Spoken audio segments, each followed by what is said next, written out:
గురు పౌర్ణమి సందర్భంగా అష్టాదశ శక్తిపీఠంగా విరాజులుతోన్న బ్రహ్మరాంబదేవి శాకంబరి అలంకరణలో భక్తులకు దర్శనమిచ్చారు. వివిధ రకాల పళ్లు, కూరగాయలు, ఆకుకూరలతో బ్రహ్మరాంబదేవి ఆలయం కొత్త శోభను సంతరించుకుంది. గతేడాదితో పోలిస్తే ఈ ఏడాది సామాన్య భక్తులకు సైతం అమ్మవారి శాకంబరి అలంకరణ దర్శన భాగ్యం కలిగించారు ఆలయ అధికారులు. అమ్మవారికి అలంకరించిన శాకములను శ్రీశైల ఆలయం సందర్శించే భక్తులందరికీ కదంబ రూపంలో ప్రసాదంగా ఇస్తామంటున్న ఆలయ ఈవో శ్రీనివాసరావుతో మా ప్రతినిధి హరికిషన్ ఫేస్ టు ఫేస్. ఈ సందర్భంగా అష్టాదశ శక్తిపీఠం, ద్వాదశ జ్యోతిర్లింగం కలగలిసినటువంటి పరమ పుణ్యక్షేత్రం శ్రీశైలంలో మాత్రం కొత్త శోభ సంతరించుకుంది ఆలయం. అమ్మవారిని శాకంబరి మాత అలంకరణలు చూసేందుకు తెలుగు రాష్ట్రాల నుంచే కాకుండా ఇతర ప్రాంతాల నుంచి పెద్ద సంఖ్యలో తరలి వస్తున్నారు. మరి ఈ ఏర్పాట్లు ఎలా చేశారు, ఈ అమ్మవారిని దర్శించుకుంటే ఎటువంటి ఫలితాలు కలుగుతాయి తెలుసుకునేటటువంటి ప్రయత్నం ప్రస్తుతం మనతో ఆలయ ఈవో శ్రీనివాసరావు ఉన్నారు. సార్ చెప్పండి, శాకంబరి అలంకరణకు సంబంధించి ఓం నమస్తే శ్రీమాత. ఈరోజు రెండు రకాలుగా విశేషమైనటువంటి రోజు.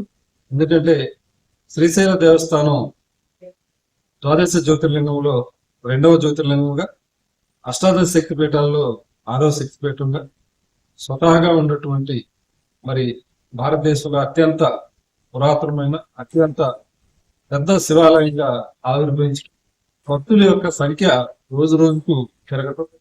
ఆ సందర్భంగా ఈ దేవాలయంలో జరిగేటువంటి ప్రతి ఒక్క ఉత్సవం కూడా మరి జాతీయ స్థాయిలో భక్తులకి కనువిందు చేసేటట్లుగా ఏర్పాట్లు చేయాలనే భావంతో ఈరోజు అమ్మవారి యొక్క అలంకరణ శాకంబరి దేవిగా, ఎందుకంటే ప్రకృతి పరమైనటువంటి ఇంట్లో అమ్మవారు వారి యొక్క శరీరం నుంచి భౌతికమైనటువంటి జీవులుగా వచ్చినటువంటి వారు వారి బ్రతుకు తెరువుకి లేదా బ్రతకడానికి కావాల్సినటువంటి ఏవైతే అవసరాలు ఉన్నాయో దానికి సంబంధించిన అంటే మనం తినే తిండి, పీల్చే గాలి, తాగే నీరు, తినేటువంటి ఆహారం, ఇవన్నీ కూడా అమ్మవారి యొక్క వారి శరీరం నుంచి వచ్చిన ప్రసాదంగా దానికి సంబంధించి మరి కూరగాయలు, అదేవిధంగా పండ్లు వీటితోటి మనం అలంకరణ చేయటం.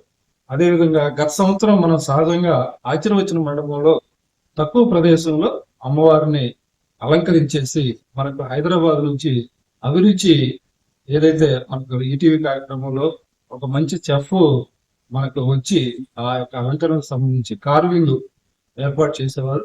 దానికి ఈ సంవత్సరం మనం అలంకార మండపంలో చాలా పెద్ద ఎత్తున ఎక్కువ మంది డోనర్స్ వారు కూరగాయలు, అదేవిధంగా పండ్లు, నిమ్మకాయలు ఇలాంటివన్నీ కూడా, కరివేపాకు లాంటి ప్రతి ఒక్క ఇచ్చినటువంటి ఆ దాతలు ఇష్టం. అదేవిధంగా దేవాలయం నుంచి మనం ఏర్పాటు చేసి ఈ సంవత్సరం ఒక అలంకార మండపంలో అమ్మవారి యొక్క ఈ శాకంబరి అలంకరణ అనేది చాలా బాగా చేయడం జరిగింది.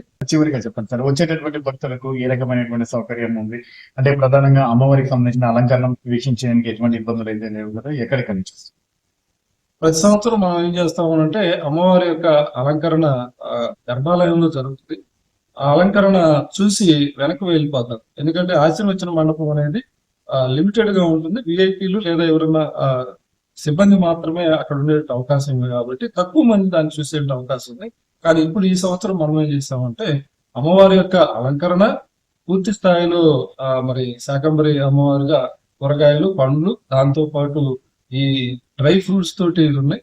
ఈ సంవత్సరం మనం 20 రూపాయలు, 50 రూపాయల ఏదైతే ఇవి ఉన్నాయో మనకి కరెన్సీ ఉందో ఆ కరెన్సీ తోటి మనం వీళ్ళలాగా దండలాగా విజయవాడ నుంచి వారు ఒక మంచి ఆర్టిస్ట్ తయారు చేసినట్టు.